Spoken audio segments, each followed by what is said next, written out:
Daniel capítulo 4, o sonho da grande árvore. Então, assim se inicia o capítulo 4 do livro de Daniel. Esse capítulo 4 de Daniel é o único que não foi escrito pelo profeta. Esse é o primeiro dado que nós podemos relatar aqui. O próprio rei Nabucodonosor foi quem escreveu esse capítulo como testemunho da sua conversão. Sem dúvida alguma, os versos 28 aos versos 33, então o finalzinho, eles são como tipo uma nota explicativa que o próprio profeta Daniel, então, ele adicionou a esse capítulo, mas esse capítulo 4, ele é escrito pelo próprio rei Nabucodonosor. Quando uma pessoa entrega a sua vida ao Senhor Jesus, ela é compelida, nasce dentro do coração dessa pessoa, o desejo de compartilhar isso com os outros, a alegria que agora enche a sua alma, é uma fonte que jorra para a vida eterna, como diz a palavra. Nabucodonosor, ele foi transformado de tal maneira que ele não pôde permanecer em silêncio. A prova é o capítulo 4 de Daniel. Essa é uma história de um rei prepotente, que humildemente se humilhou e se ajoelhou diante do rei dos reis, diante do rei do universo. Então, o capítulo 4 é a história da conversão de Nabucodonosor.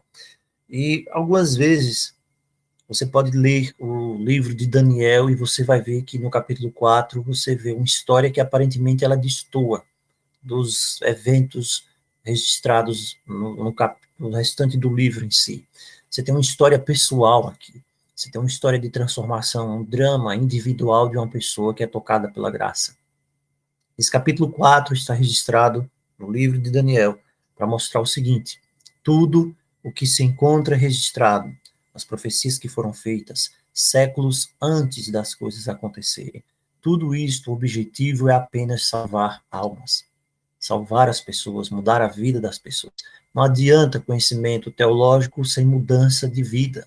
Não adianta conhecimento dos tempos do fim sem mudança de coração. Não adianta conhecer todos os segredos, como diz o apóstolo Paulo, da ciência, dos mistérios, se você não tiver amor, se você não for transformado pelo supremo amor. Então, o conhecimento teológico não vale nada, o conhecimento escatológico não vale nada, o conhecimento profético não vale nada, nada disso tem valor algum se não houver mudança de vidas, transformação, salvação de almas. É por isso que nós encontramos aqui, no capítulo 4, a conversão daquele que era o representante, vamos dizer assim, do próprio anticristo, Nabucodonosor. Ele era o representante do poder da besta daqueles dias, mas ele é mudado. Ou seja, não importa quem você seja, não importa quem as pessoas sejam, o caminho da graça está aberto, está ali amplamente disponível para todas as pessoas. Então, nesse capítulo 4, nós temos a história de um rei pagão. Ele é transformado pelo poder absoluto do Altíssimo. É como se ele estivesse dizendo: eu tenho de falar, todos agora fiquem calados, porque eu preciso falar a história da minha vida. Deus transformou a minha vida, ele me mudou, ele fez algo radical no meu coração, na minha mente, na minha alma. Um rei pagão, ele está radiante com a recepção da graça, da bondade de Deus, e aquele que existe, conhecia o nome de Nabucodonosor. É como se Deus tivesse tocado no seu ombro. A verdade é que ele foi transformado radicalmente.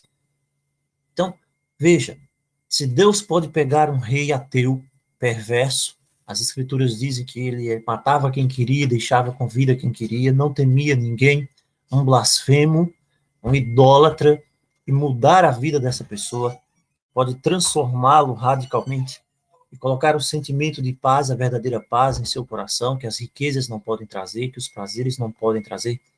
Então existe esperança também hoje para mim, e existe esperança hoje para você também.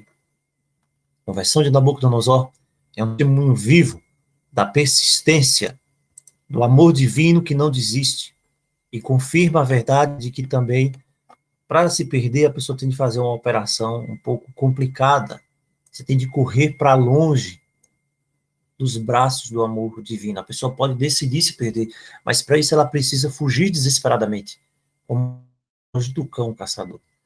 E mesmo assim, sozinho, ofegante, ela precisa parar um instante, precisa fazer silêncio, e ela mesmo assim vai ouvir os passos do divino amor que vem em seu encalço. Esse é o amor de Cristo, que Paulo diz. Nós devemos buscar conhecer a profundidade desse amor. Então, se a pessoa não quer realmente ser apanhada pelo amor de Deus, ele vai ter de continuar seguindo, fugindo. A conversão de Nabucodonosor ocorre quando ele já estava com 60 anos. Daniel já estava convivendo com o rei por quase 35 anos. É nesse instante que os eventos do capítulo 4 começam a se desenrolar. Jesus contou 3 parábolas que ilustram muito bem a verdade. Essa verdade que nós estamos falando agora, do amor divino que vai buscar o pecador, não importa quem ele seja, não importa onde ele esteja. O amor divino vai buscá-lo. A parábola da ovelha perdida ilustra isso muito bem. A parábola da dracma perdida também ilustra isso muito bem. E a parábola do filho perdido, de Lucas 15, também ilustra isso. O que é interessante nessas 3 parábolas é que a ovelha está perdida, a dracma está perdida e o filho está perdido também. Mas todas elas terminam com um final feliz. A ovelha perdida é encontrada. A dracma perdida, ela é encontrada, ela está perdida dentro de casa, mas ela foi achada. E tem um sentido tremendo nisso aqui. Às vezes nós estamos na presença de Deus, nós estamos lendo as Escrituras, nós estamos orando, nós estamos pensando ou nos enganando que estamos bem com Deus, e na verdade nós não estamos. Nós estamos perdidos dentro de casa. Estamos perdidos dentro da presença ainda. Estamos na presença e não estamos ao mesmo tempo. E o filho perdido, ele volta para a casa paterna, estava perdido, e é recebido com muita alegria. Então, as parábolas ilustram 3 diferentes classes de pecadores. A ovelha perdida conhecia o amor do pastor. Ela sabia que estava perdida. Ela chorava. Ela andava de um lado para o outro. Ela se sentia sozinha. Ela podia balir, como a ovelha faz, para que fosse ouvida, mas ela não podia voltar sozinha. Ela precisou ser buscada, e ela foi buscada, e ela foi encontrada, e ela veio trazida nos braços do pastor, o supremo pastor, com carinho. A dracma perdida não conhecia o amor de sua dona. A dracma é fria. Existem muitas pessoas também hoje que são extremamente frios, o coração é gélido, o coração é gelado, não sabem, não sentem a real condição, não sabem que estão perdidos. E elas são encontradas mesmo assim, sem ter feito nada. O encontrar é uma iniciativa do dono, do proprietário, e quando o Senhor vai em busca de uma pessoa, de uma dracma, uma alma verdadeira, mas que não sente que está perdida, ele faz isso por amor. Ele não vai fazer isso porque a pessoa tem algum tipo de mérito, porque a pessoa quis, porque sentia que estava perdido, mas ele faz isso por amor. O filho perdido conhece o amor do pai, sabia que estava perdido, conhecia o caminho de volta. As recordações do lar paterno, as memórias do amor do pai, constrangeram o filho a voltar, e ele voltou ainda enquanto era tempo. Todas essas parábolas contadas pelo Senhor Jesus ilustram o fato de que não existe um caso sem esperança.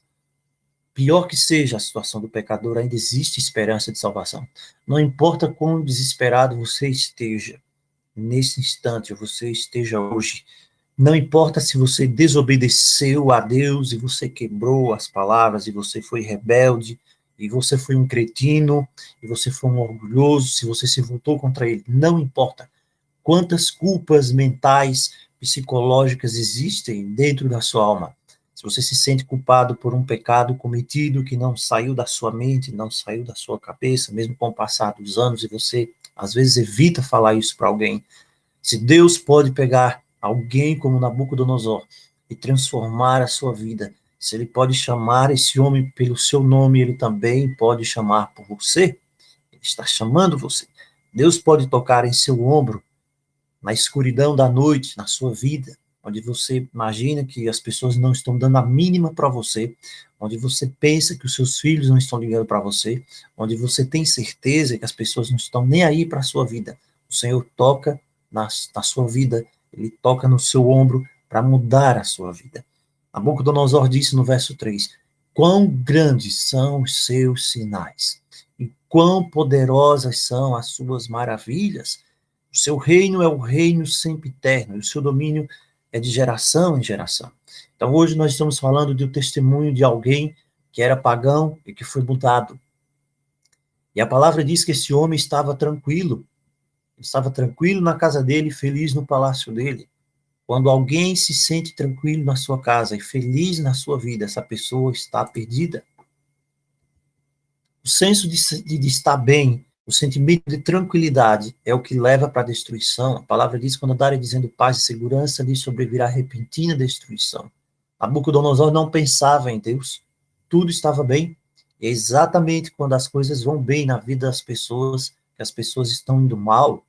Nabucodonosor era o imperador, os seus subordinados estavam ali o servindo, como sempre, já há décadas. As pessoas tinham medo simplesmente de olhar para ele está mal-humorado naquele dia e dizer mata, destrói a casa, acaba com tudo. E estavam atendendo todos os desejos dele, os seus servos. Nabucodonosor tinha muito dinheiro, Nabucodonosor tinha prestígio, as pessoas se prostravam diante dele, com exceção de Sadraque, Mesaque e Abednego, como nós vimos ontem. Tudo que os seus olhos desejavam, esse homem tinha. Não havia nada que lhe era negado, ele não sabia o que era receber um não. Tudo que o seu coração ansiava era dele, mas um dia tudo mudou. Um dia tudo vai mudar. Um dia o mundo vai mudar. Um dia a vida muda. Porque certa noite Deus lhe deu um sonho misterioso que o perturbou. Às vezes, quando a vida aparentemente está sorrindo para você, com todos os dentes, talvez a sua mente e o coração é porque eles se desviaram de Deus. Então, tudo muda. Tudo pode mudar através de uma ligação de telefone. Você pode receber uma ligação. Olha, sua filha saiu, ela estava atravessando a rua, veio um carro a 80 quilômetros por hora, atropelou sua filha e ela está morta agora. Nesse instante, tudo muda na sua vida. Um dia você, meu amigo, minha amiga, meu irmão, chega em casa e encontra uma carta da sua esposa, dizendo, sinto muito, eu já venho pensando nisso há algum tempo, nunca quis dizer, mas eu estou indo embora agora. Naquela noite, tudo muda na sua vida. Você vem sentindo uma fraqueza, um pouco de fadiga, acha que não está bem, você não tem separado tempo para orar, para fazer de Deus alguém importante na sua vida, e os sinais começam a ficar mais intensos, você fica tonto, e então você vai, vamos fazer um check-up, vou fazer um exame, e Deus diz, olha, isso é um aviso.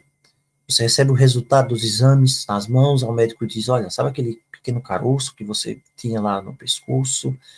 Infelizmente ela é maligna, está numa fase adiantada, sinto muito, você só tem 6 meses de vida.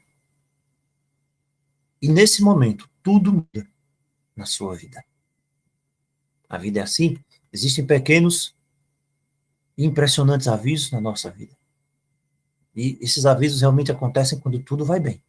A vida parece estar sob controle total, você sai de costume e vai trabalhar na empresa onde você já está há 25 anos, 30 anos, você vai para a sua sala, de repente chega uma ligação, um aviso, você vai falar com o diretor-geral e ele diz, olha, desculpa, estamos fazendo uma mudança aqui nos cargos, na estrutura, não tem mais, né, o seu cargo, estamos com uma medida de contenção de despesas, e você está desempregado. A vida tem curvas bem fechadas, montanhas, subidas íngremes, descidas, escorregadias, um cruzamento. A vida pode sofrer uma mudança radical num piscar de olhos. Você recebe um telefonema, uma consulta médica, uma carta, uma curva, uma noite chuvosa e tudo muda. Por isso que aqui em Daniel 4, verso 4 a 8, ele diz, eu, Nabucodonosor, estava tranquilo na minha casa. Estava tranquilo na minha casa. Estava feliz no meu palácio. Não tinha porque as coisas mudarem para mim. E ele tem um sonho. Por isso que aqui a gente leu agora há pouco. E aqui Deus se comunica com esse homem mediante um sonho. Dessa vez, o rei não esqueceu o sonho, não, mas ele queria saber a interpretação. Ele convoca novamente os mágicos, os magos, os encantadores, os feiticeiros e os caldeus. No capítulo 2 já ficou provada a inutilidade da bruxaria dos magos, dos feiticeiros, dos caldeus, dos encantos, da magia, do ocultismo. Mas ele comete o mesmo erro novamente. Ele chama todos estes, os de sempre. E só por último ele chama Daniel. Às vezes a nossa vida tem sido assim.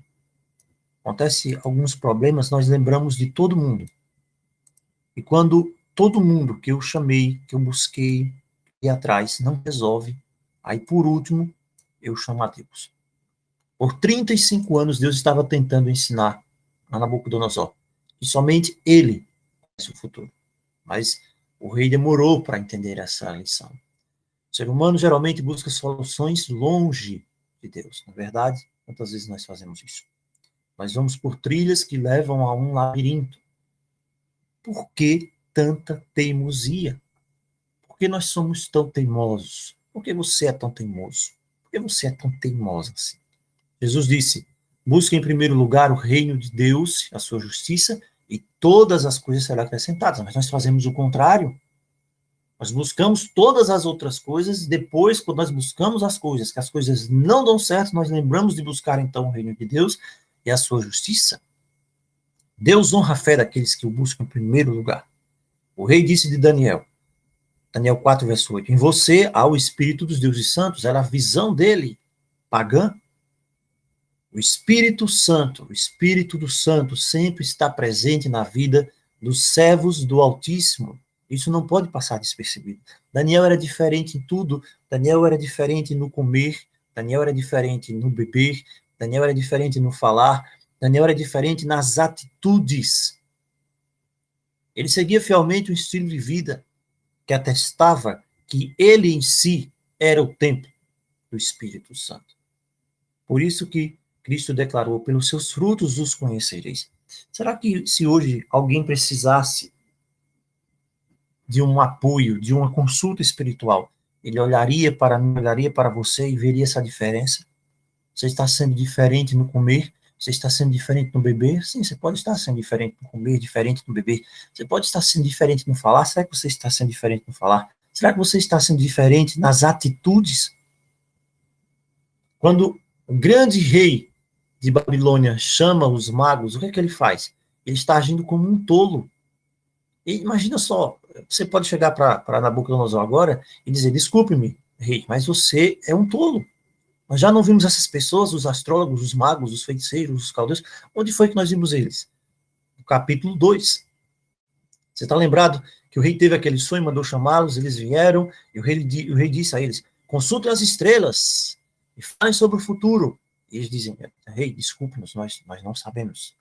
Então ele se volta para os feiticeiros, para os médios e ordena, façam seus encantos, vocês são médios, me digam o que eu sonhei. E eles vão responder, eles responderam lá no passado, nós não podemos. Ele olhou para os mágicos lá no capítulo 2 e disse, derramem óleos sobre a água, leiam os desenhos, corte o fígado do boi, era assim que eles faziam, na mediunidade, no ocultismo deles, descubram o que eu sonhei, qual o significado. E eles disseram, lamentamos, majestade, não sabemos. Quantas vezes nós recebemos o não? Nós buscamos o homem, recebemos o não sabemos, recebemos o não podemos. Não posso. Não sei. Não posso, não sei. Pronto. Nabucodonosor, se eles não conseguiram no capítulo 2, por que então você insiste e manda chamar eles para resolver o enigma no capítulo 4? Você não tem bom senso? Será que você não tem bom senso? Veja agora o verso 8. Por fim, apresenta Daniel. Até que enfim, Daniel se apresentou. Será que você, meu amigo, às vezes não sofre dessa, chamar isso aqui de síndrome de Nabucodonosor? Você já parou para pensar? Pensa nisso agora. Será que você não sofre da síndrome de Nabucodonosor? Você fica preocupado, você fica com o estômago embrulhado, você fica a mente ansiosa. Você faz tudo o que pode, o que não pode, você muda as suas atitudes, você muda o seu comportamento, você muda a sua fala, você se transforma totalmente para resolver o problema. Você corre daqui, corre para lá, vai e volta, dá um telefonema para um, fala com o outro, mas você não resolve absolutamente nada. Por último, aí você se ajoelha e ora. Penso que às vezes nós manifestamos essa síndrome, a síndrome de Nabucodonosor. Eu sofro dela às vezes. E eu acredito que aqui também pode ser que estejam pessoas que sofram dessa síndrome. Para curar esse quadro, essa patologia, né? essa doença espiritual, eu preciso primeiro me ajoelhar. Eu preciso buscar a Deus, eu preciso buscar o Altíssimo. Eu preciso entender, aprender que não sou eu quem resolve as coisas. Existe um Deus nos céus que resolve todos os problemas, mas eu preciso buscá-lo primeiro. Daniel entrou por último, e então o rei vai dizer para ele, este é o sonho, Daniel. Eu sonhei, eu vi uma grande árvore, eu olhava para essa árvore, no começo era pequena, depois ela foi crescendo, ela cresceu, se tornou alta, e dava para ver ela da terra inteira. A terra é plana, porque dá para ver a árvore da terra inteira. Aí o ser celestial pronuncia o julgamento sobre a árvore, mete o machado sobre a árvore cai no chão, fica apenas o cepo com as raízes. Agora você vem comigo aqui no verso 10 do capítulo 4. Eram assim as visões da minha cabeça, ele vai dizer. Crescia, a folhagem é formosa, o fruto abundante. E ele vê um vigilante, um santo que descia do céu e clama, derrubai a árvore, cortai-lhe os ramos, mas o cepo com as raízes deixem na terra. Mas mude-se o coração, para que não seja mais coração de homem, e seja dado o coração de animal, e passem sobre ele 7 tempos. Na verdade, espiritualmente, Nabucodonosor já tinha um coração de animal. O que Deus quis fazer aqui foi mostrar na prática quem realmente ele era. E ele não pôde se comportar mais como homem, porque ele tinha um coração de animal. Nabucodonosor diz, Daniel, esta é a natureza do meu sonho. Qual a importância? O que esse sonho significa? Então, Daniel 4, verso 17, o profeta vai revelar esse terrível mistério. E ele diz assim, o sonho, a sentença do sonho é por decreto dos vigilantes, dos anjos, dos seres celestiais, por determinação do Criador, mandato dos santos. Tudo que nós estamos vendo hoje, né, é poder do Altíssimo. E ele diz, isso que está acontecendo, foi determinado, é para que você reconheça que o Altíssimo tem domínio sobre o reino dos homens e o dá a quem quer. Você precisa reconhecer isso. Aqueles que vivem nos últimos dias, nós precisamos reconhecer isso. O Altíssimo tem domínio sobre o reino dos homens. Ah, porque estão fazendo isso? Ah, porque vai aprovar isso lá na Câmara? Ah, porque aprovou isso no Senado? Ah, porque... Não. O Altíssimo tem domínio sobre o reino dos homens. Tudo aqui. Não cai um fio de cabelo. Quantas vezes nós parece que esquecemos isso? Essa mensagem é importantíssima aqui no capítulo 4, porque essa mensagem vai servir para nos dar consolo, para nos dar entendimento de todas as coisas que vão acontecer, acontecem porque existe uma mão poderosa que determinou que estas coisas acontecem. Não é porque as coisas estão saindo do controle, porque existe uma mão poderosa que determinou que assim fosse. Esse é o tema central do capítulo 4. O Altíssimo tem domínio. Não sou eu quem tem domínio, não é o deputado, nem o senador, nem o presidente, nem quem vota isso, nem quem vota aquilo, nem o exército, nem quem tem as armas, nem quem tem o botão nuclear na mão. Ninguém, nenhum desses tem domínio. O Altíssimo tem domínio sobre o reino dos homens. Ele manda, ele faz o que ele quer. Tudo que eu vejo, tudo que está acontecendo hoje, nada escapa do poder do Altíssimo, nada sem a sua permissão. Ele controla os eventos, ele controla todos os acontecimentos nos céus e na terra. Qualquer que seja, ele governa. Ele queria revelar para Nabucodonosor, para que ele reconhecesse que era a fonte do poder. O poder que repousa sobre os governos, os reinos, não depende da força do braço humano, de quem quer, nem de quem corre, como diz o apóstolo Paulo, nem da estratégia militar, nada disso. É o Altíssimo quem reina sobre todos e sobre tudo. Louvado seja o seu nome para sempre. O inimigo espalha o mal, as desgraças, mas há um limite. Os 4 anjos de Apocalipse 7:1 ainda seguram os 4 ventos para que a terra não seja destruída até que os filhos dos santos do Altíssimo, o povo dos santos do Altíssimo, sejam selados pelo selo do Deus vivo. Ele está no controle. Ele está no controle. No capítulo 1, nós vemos que ele tomou a derrota de Daniel quando foi levado cativo e transformou em vitória.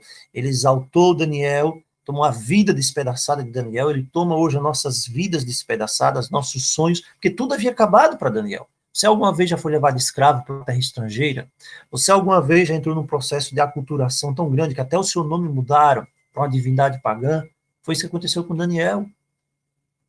No sonho da imagem do capítulo 2, ele mostra que revela o futuro, que podemos confiar nele e pôr em suas mãos o nosso futuro.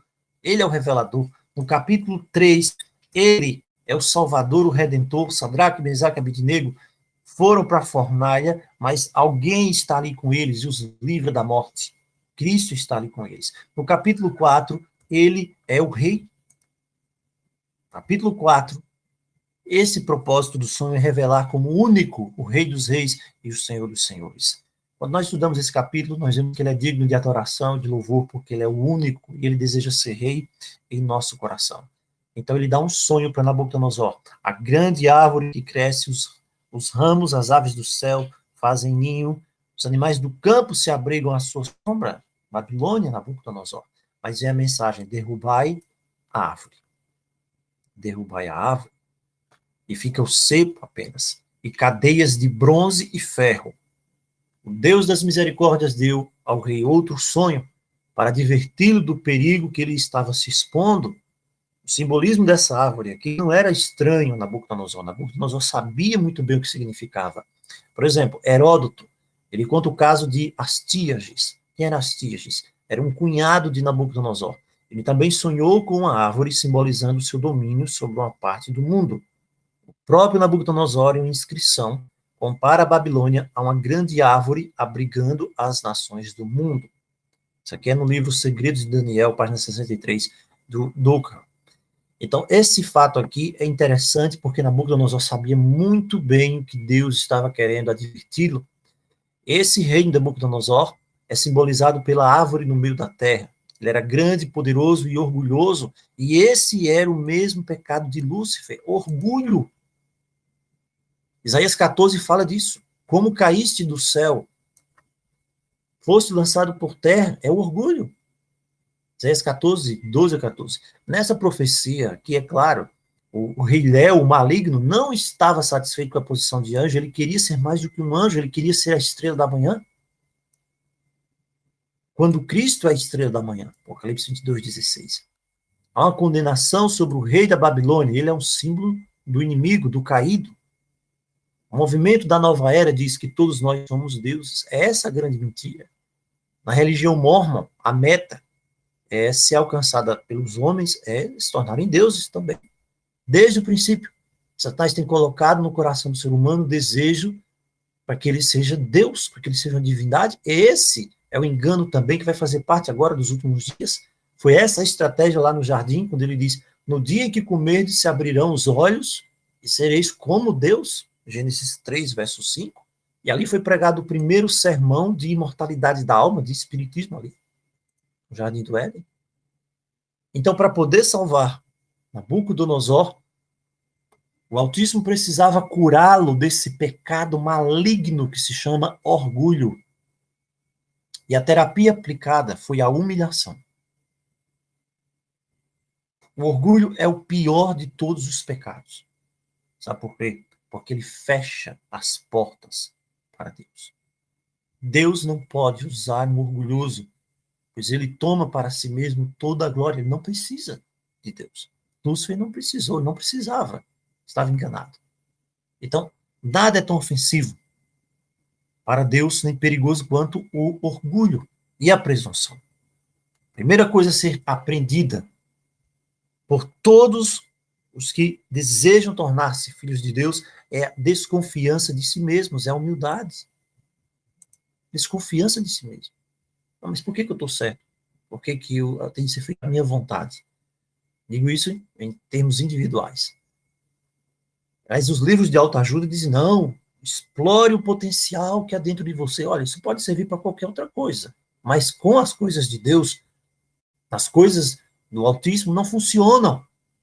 Não funciona. Você tem de tirar os livros de autoajuda de lado, você precisa desconfiar de você. Entender que a sua suficiência, ela vem de Deus. Filipenses 4,13. Tudo posso, mas naquele que me fortalece. Então, Nabucodonosor teria de passar 7 tempos no estábulo real, vivendo e comendo junto com os animais, para entender que toda glória pertence a Deus? Agora, pergunta, eu gostaria que você fizesse essa pergunta para você, eu gostaria de que essa pergunta, ela viesse ao íntimo do nosso ser, porque eu acredito que é fundamental entender essa mensagem nessa noite.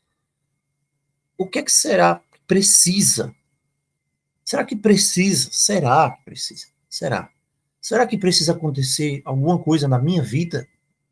Será que precisa acontecer? O que, que precisa acontecer na minha vida para que eu deixe o orgulho, a presunção, a arrogância espiritual, a incredulidade, a falta de fé, a confiança própria, para que eu deixe de confiar em mim mesmo, para que você deixe de confiar em si mesmo, para se entregar todos os seus planos nas mãos do Senhor, para que você deixe de confiar nos homens, para que você deixe de confiar nos políticos, para que você deixe de confiar nos pastores, para que você pare de acreditar nos pregadores populares que estão pregando contra a palavra, para que você busque o Senhor do fundo do seu coração com humildade, não para ter mero conhecimento, porque conhecimento sem essa mudança não adianta nada, mas para ser moldado conforme a imagem do Senhor. Será que precisa acontecer alguma coisa? Com Nabucodonosor foi preciso ele entrar no processo de licantropia. Ele virou um bicho, um lobo. 7 anos. O que é que precisa acontecer? Será que precisa? Será? Espero que não.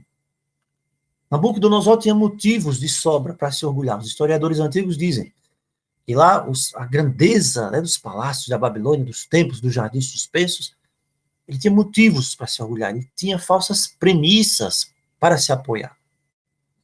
Muitas vezes nós podemos ter coisas que nós olhamos assim e dizemos, não, isso aqui é o correto.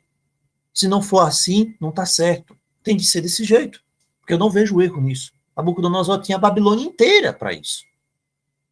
5 quilômetros quadrados de cidade, muros de 21 quilômetros, muros de mais de 30 metros de espessura, segurança total, os muros amarelos, portões da cor azul. Quer dizer, uma maravilha. 53 templos, mais de 900 santuários, mais de 300 altares de rua. Quer dizer, ele tinha tudo ali. Estava se orgulhando. Se você fosse Nabucodonosor, pensa aí, e Daniel já lhe tivesse, alguns anos antes, interpretado o sonho da grande imagem, o que você pediria ao profeta? Daniel, interpreta o sonho. Então a palavra diz em Daniel 4,19, que Daniel diz assim, Senhor, sonho seja contra os que te têm ódio, é a sua interpretação para os teus inimigos, ou seja, não é uma coisa boa. Isso aí que está sendo dito para você, é um aviso. Preste atenção nesse verso. Daniel não disse, Nabucodonosor, eu vou me vingar de você agora. Olha aí, você destruiu minha cidade, Jerusalém. Você me trouxe cativo. Você fez tudo quanto quis e agora está tendo o que merece. O seu reino vai desabar. Aleluia! Louve ao Senhor. Tem gente que faz isso. As igrejas evangélicas por aí. Batam palmas, o rei pagão vai cair, assim como ele fez com a cidade de Jerusalém.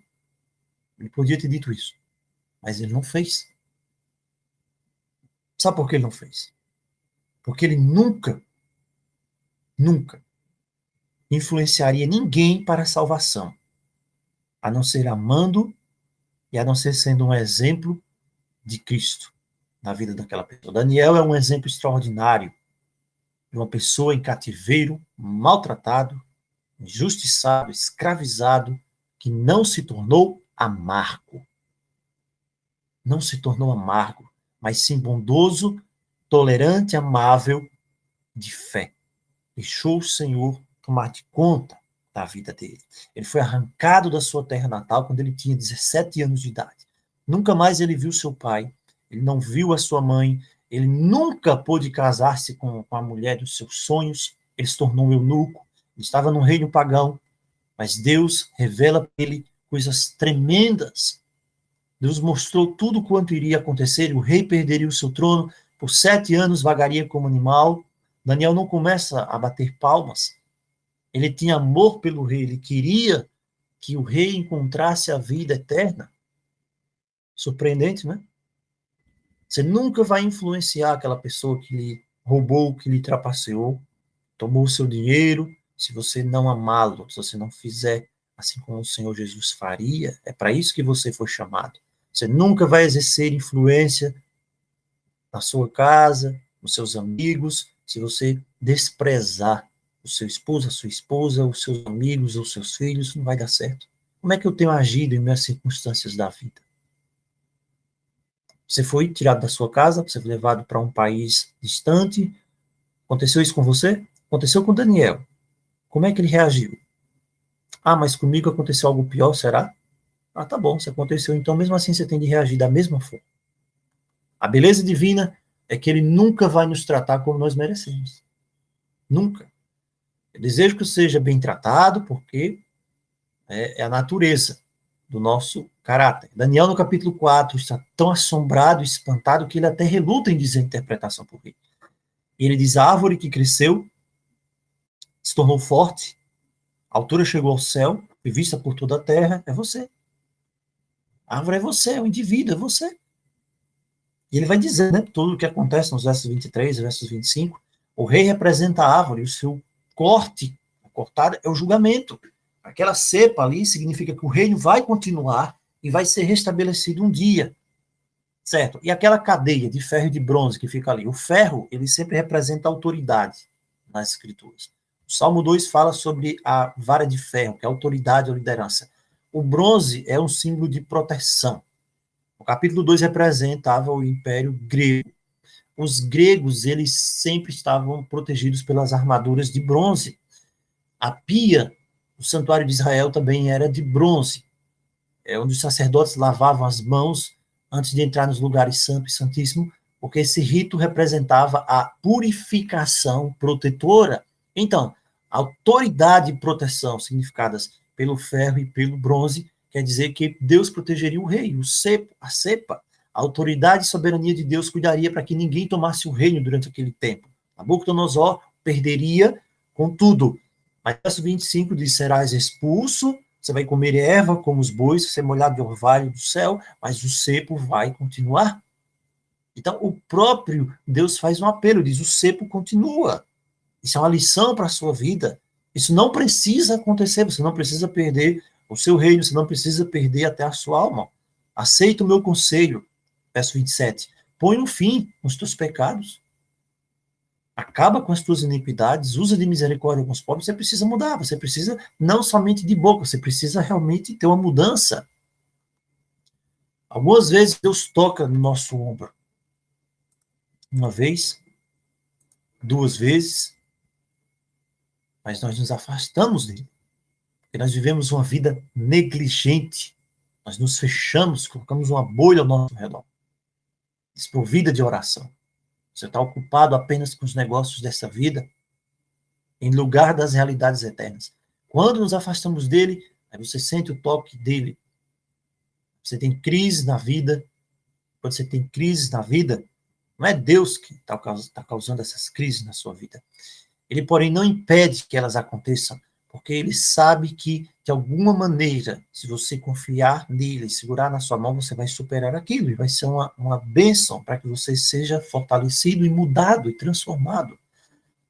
Mas muitas vezes nós continuamos nos afastando ainda mais de Deus, rejeitando.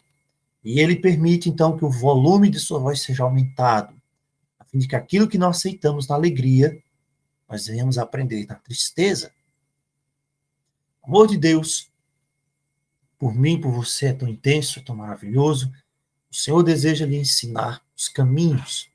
Ele permitiu que você nascesse, você não pediu para nascer, não é isso? Você não tinha poder de escolha. Seus pais desejaram que você nascesse, Deus deu a licença. É algo maravilhoso que na mente de Deus você já existia antes de ser gerado. Os genes, os cromossomos se juntam, formam uma estrutura biológica, uma pessoa, é você. Mas você já tem um nome, é um projeto. Antes da fundação do mundo, na mente divina, na mente do Criador. Você vê ao mundo, você nasce, ele já tem um plano para você. Mas ele dá liberdade para você. Para que você escolha. Aí você faz as escolhas de acordo com a vontade divina. Ele tem todas as condições para direcionar a sua vida. Mas quando você começa a desviar da trilha, ele vai lá, toca no seu ombro, acontece uma circunstância, um evento infeliz, algo ruim.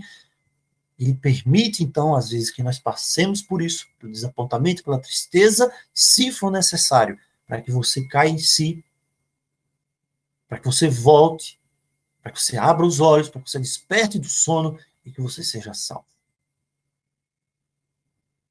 O Senhor dispõe de todos os recursos, mas para lhe salvar. Então o Altíssimo olha para Nabucodonosor e diz: Nabucodonosor, não quero que você perca o seu reino, não quero que você perca a sua alma, mas eu posso tirar o seu trono. Essa não é a minha escolha. Se você não se arrepender, a única maneira que eu tenho é permitir que certas circunstâncias ocorram na sua vida. O soberano do universo ainda deu tempo ainda para ele se arrepender.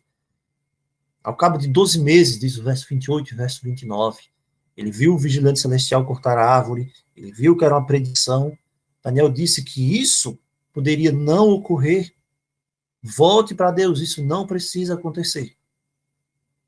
Nada aconteceu durante 12 meses. Nabucodonosor continuava vivendo da mesma maneira. Pergunta, mais uma pergunta. Sua vida, acaso, ela se parece com a vida desse antigo rei, com a vida de Nabucodonosor? Será que Deus bate em seu ombro e diz: olha, estou te dando uma chance, estou te dando uma oportunidade. Não quero retirar minha bênção da sua vida. Quero pedir que aconteça alguma coisa dramática na sua vida, mas como Nabucodonosor, se você ignorar o aviso que eu estou fazendo e fizer algumas escolhas erradas, você sabe, não estão de acordo com a minha vontade, isso pode acontecer. Nabucodonosor continua agindo audaciosamente, rebelde, arrogante, esqueceu. E aí, após 12 meses, no verso 30, ele diz: não é esta grande Babilônia que eu fiz? Que eu fiz, eu edifiquei, com o meu grandioso poder, e para a glória da minha majestade. Então é meu, eu, meu e minha. Arrogante, ele olha para o seu reino e deixa escapar essa afirmação. E veja o que aconteceu. Ele esqueceu da advertência. E a voz do céu vem e diz: a ti se diz, ó rei Nabucodonosor, passou de ti o rei. Ele se fez de moco às advertências para o arrependimento, não quis aceitar as instruções divinas, recusou a misericórdia e perdeu o seu trono. Verso 32, serás expulso dentre os homens e a tua morada será como os animais do campo, porque o seu coração é um coração animalesco, recusa ouvir, e a palavra se cumpre. Deus fará qualquer coisa para ensinar a dependência dele. Deus introduziu aqui o termo tempo como significado de ano. Daniel 7:25 volta a usar isso aqui. Há uma enfermidade muito cruel chamada licantropia. Licantropia. A pessoa perde a razão, sanidade mental, passa a agir como animal, as unhas, o cabelo, a barba crescem sem controle. Provável que essa tenha sido a enfermidade de Nabucodonosor. Agora imagine só. Imagina comigo. Você chegasse em Babilônia, você encontrasse lá aquela pessoa sobre 4 pernas, você sentisse ali o cheiro nauseante, aquele fedor, cabelo todo mal cheiroso, desgrenhado, imundo, pegajoso, aspecto repulsivo, os olhos animalescos, esbugalhados, né? As mãos imundas, aquelas unhas alongadas, cheias de sujeira. Você perguntaria: quem é esse? E alguém responderia: Nabucodonosor, o rei de Babilônia. Morava num palácio, o cetro real estava nas suas mãos, comandava os exércitos. O erudito da Babilônia, conhecedor da astrologia, matemática, das ciências, o homem mais rico do império, possuidor dos palácios, do sul, do norte, do inverno, tudo. Agora ele está como um animal. Geme, ronca, rosa, ruiva, ele perdeu tudo. Deus permitiu que o rei tivesse essa doença estranha e ficasse andando de 4, rosnando, uivando, sujo, mal cheiroso, durante 7 anos. Na verdade, irmãos, a história de Nabucodonosor é a história nossa, a história da espécie humana. Nabucodonosor estava orgulhoso no seu trono de rebelião e de pecado. Ele perdeu o seu trono. Quando o Criador dos céus e da terra criou a terra, ele deu seu domínio a Adão. Eles também se assentaram no trono, como governantes desse planeta.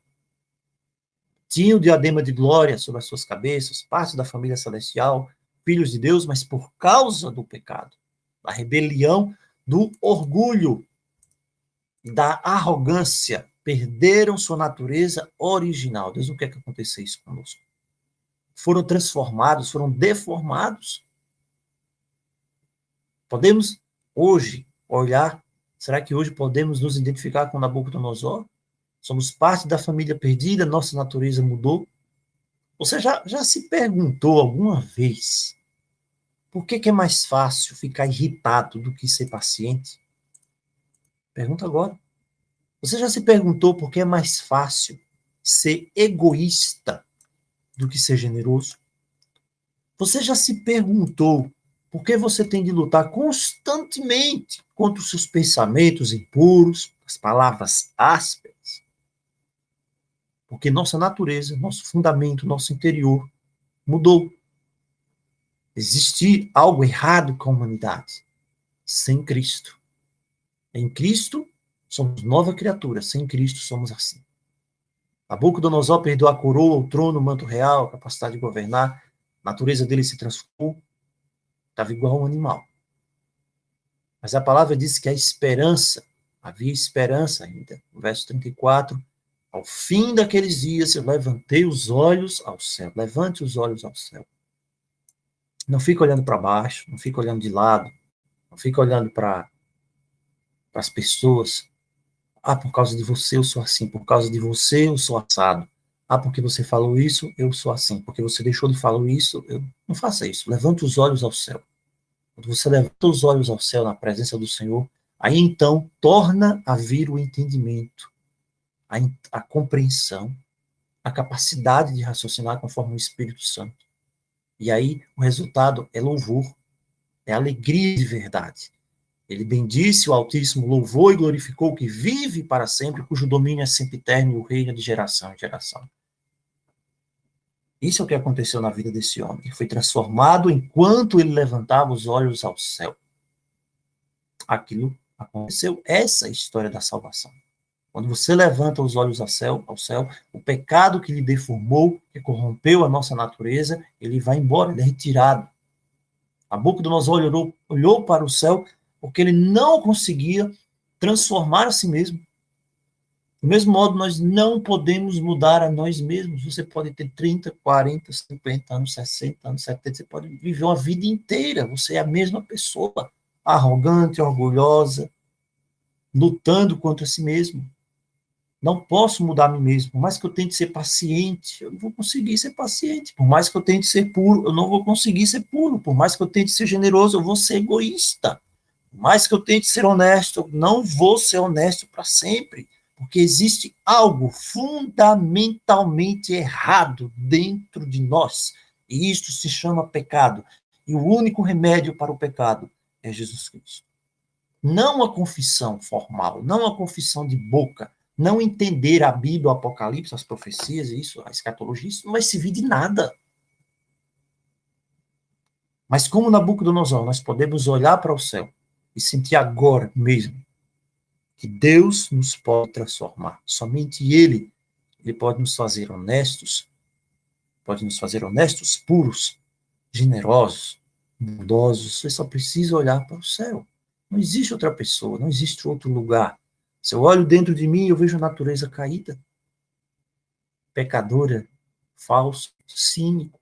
Mas se eu contemplo a Deus, minha fraqueza se une à força, a minha fragilidade ao seu poder e a minha maldade se une à sua justiça, e a justiça acaba com a minha maldade, o seu poder consome a minha fragilidade e a sua força acaba com a minha fraqueza.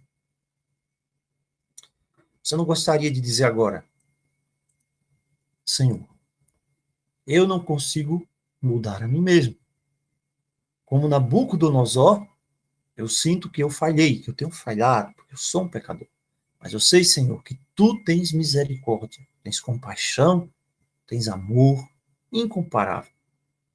Senhor, mesmo eu tendo te dado as costas, tu nunca me abandonaste.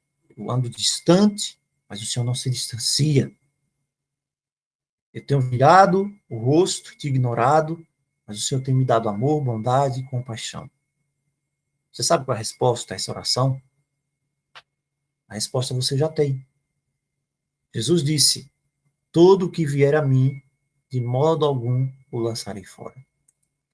Seja isso o desejo do nosso coração, e seja esse o clamor da nossa alma, nós possamos levantar os olhos ao céu, fazer esta oração, e então o entendimento vem, a mudança vem, a transformação vem de verdade, em nome de Jesus.